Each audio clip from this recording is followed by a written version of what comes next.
ज़मीन तक पहुंच रही है और इसके पीछे इतनी मेहनत लगती है और एक वर्कशॉप अरेंज करने में कितनी मेहनत लगती है हमने सामने से देखा है। Again thanks to all the team that has done a great work here. दो लोगों को हमने सुना, जो हमने रीजनल डायरेक्टर सर से सुना है। सर ने बहुत ही सीधे शब्दों में बहुत ही कम समय में आपको ये चीज़ समझाने की कोशिश की है कि गवर्नमेंट कितनी मेहनत कर रही है, उसके पीछे पूरी की पूरी ऑर्गेनाइजेशन सिस्टम कितनी मेहनत कर रही है। प्रधानमंत्री जी ने जो एक विज़न देखा है, उस विज़न का हमारा 5 साल का प्लान नहीं था। हमारा है कि 1 साल के अंदर हम कितना ज़्यादा अचीव कर सकते हैं और उसमें भी एक बहुत सिस्टम बेस्ड प्लान बनाया गया है। ऐसा नहीं कि हम इस साल को सीखेंगे अगले साल करेंगे। सर ने सब कुछ पता ही किया कि हमने 1 साल के अंदर पोर्टल में कितने चेंजेस किए हैं, हमने करिकुलम डेवलप करने में कितना अपडेट किया है। इंडस्ट्री को कोई भी दिक्कत ना हो, इंडस्ट्री जो चीज़ें प्रोवाइड कर रही है उनको कैसे क्लेम करना है, उनको कैसे सपोर्ट प्रोवाइड करना है, वो चीज़ें कितनी टिकट डाउन होकर कितनी ईजी कर दी गई हैं।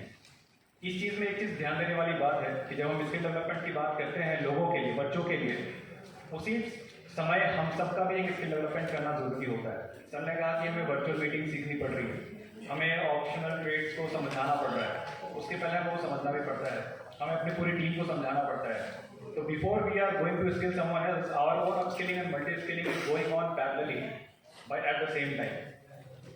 बच्चा जो चीज़ सीख के 1 साल के बाद निकलेगा, उसके पहले हम इतनी चीज़ें सीख ले रहे हैं ताकि जब वो अगले साल इंडस्ट्री की डिमांड बदल जाएगी। आज जो मशीनें काम कर रही हैं उस मशीनों में कुछ नए अपडेट्स आ जाएंगे। ड्रोन ऑपरेशन जब आया था, मैं वहाँ भी था ड्रोन महोत्सव दिल्ली में जहाँ प्रधानमंत्री जी ने उद्घाटन किया था।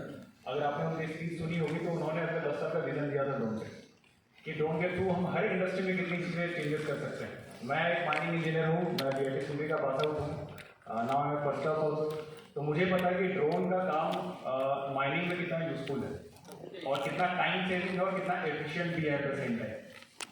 हम as a sector skill council हम दिल्ली में बैठ के हम चाह रहे हैं, डॉट से पार्टनरशिप कर रहे हैं। आईएसएम धनबाद एंड सिल्पर is in the governing board, all India में हमारे गवर्निंग बोर्ड में all major mining industry in the governing board. At the same time ministry of mines, ministry of coal भी हमारे बोर्ड में है। इतने डिटेल डिस्कशन होते हैं कि हम ड्रोन से क्या क्या कर सकते हैं। हमारा जो प्लान है अगले 1 साल में कि हम ड्रोन को प्लानिंग और सर्वेलेंस से जोड़े।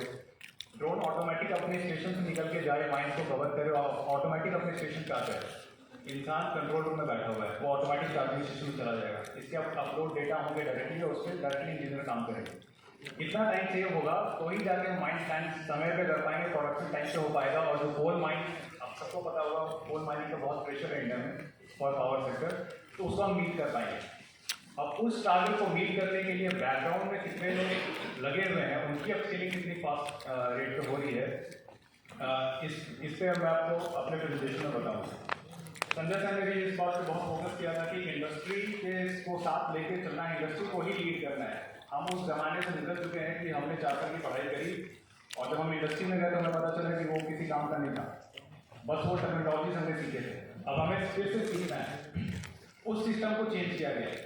अब एग्जैक्टली आप वही चीज़ सीखें जो अगले दिन आपको जॉब रेडी करे।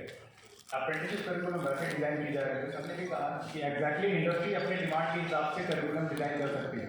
अगर इंडस्ट्री को लगता है कि हमने माइनिंग सेक्टर में कोई डिज़ाइन किया करिकुलम जो मेटल माइनिंग को भी देखता है, कोल माइनिंग को भी देखता है, एयर को भी देखता है, कोई लिथियम भी देखता है उनको भी देखेगा, ओपन कास्ट अंडरग्राउंड सबको देखता है, तो उनका करिकुलम कहीं ना कहीं 30% ही कवर होगा। और अगर कल वो BCCL चाहती है कि वो 100% अपना करिकुलम डेवलप करना चाहे जो उनके माइंड के हिसाब से रिलेवेंट है, तो वो कर सकती है। हमने ऐसे करिकुलम भी डेवलप किए हैं जो अगले साल आपके डिमांड में आने वाले हैं, हम उस पर आज से काम कर रहे हैं। तो ITI को बहुत आगे आना पड़ेगा और एक चीज़ समझनी पड़ेगी कि जॉब और अप्रेंटिसशिप में डिफरेंस है। अप्रेंटिसशिप आपको एक ट्रेनिंग दे रहा है, जो ट्रेनिंग कॉलेजेस में करनी जाती है, जिसको इंटर्नशिप कहते हैं। बहुत लोग जब कॉर्पोरेट में चले जाता हूँ उसको इंटर्नशिप कहते हैं। इंटर्नशिप में जरूरी नहीं है कि पैसा मिले ना मिले, बट अप्रेंटिसशिप आपको एक गारंटी दे रहा है कि अगर आप लैब के थ्रू आते हैं तो आपको पैसा भी मिलेगा, आपकी पॉकेट मनी चलेगी और एट द सेम टाइम आपको इंडस्ट्री लेवल का एक्सपीरियंस मिलेगा। आप किसी नॉर्मल 1 महीने 2 महीने नहीं कर रहे हैं, आप पूरा 6 महीने 1 साल का कोर्स करके निकल रहे हैं और उसी इंडस्ट्री में कर रहे हैं जिस इंडस्ट्री में आपको जाने का मन है, जिससे आपकी इंडस्ट्री एक्सेप्टेंस बढ़ती है। एक बहुत बड़ा गैप रह गया था जिसपे मिनिस्ट्री काम कर रही है कि आपके अप्रेंटिसशिप सर्टिफिकेट को एक्सपीरियंस सर्टिफिकेट का तवज्जो दिया जाए, जिस पर डिस्कशन चल रहा है। जिस दिन वो होगा हमें पता है कि जो फिगर्स अभी तक हमने अचीव किए हैं उससे कई गुना फिगर्स ऑटोमेटिकली अचीव होने लगेंगे, क्योंकि जो चीज़ें इंडस्ट्री मांग रही है वो इंडस्ट्री को ट्रेन करवा रही है। कल को जब उनके वैकेंसीज निकलेगी, इन्हीं बच्चों को प्रेफरेंस दिया जाएगा क्योंकि उनके पास वो नॉलेज होगा। तो मैं इस पर समाप्त करता हूँ, फिर मैं अपने डिबेट प्रेजेंटेशन में ये बताऊँगा कि हम ये सारा काम कैसे कर रहे हैं और इसको हम कहाँ तक लेके गए हैं। Thank you.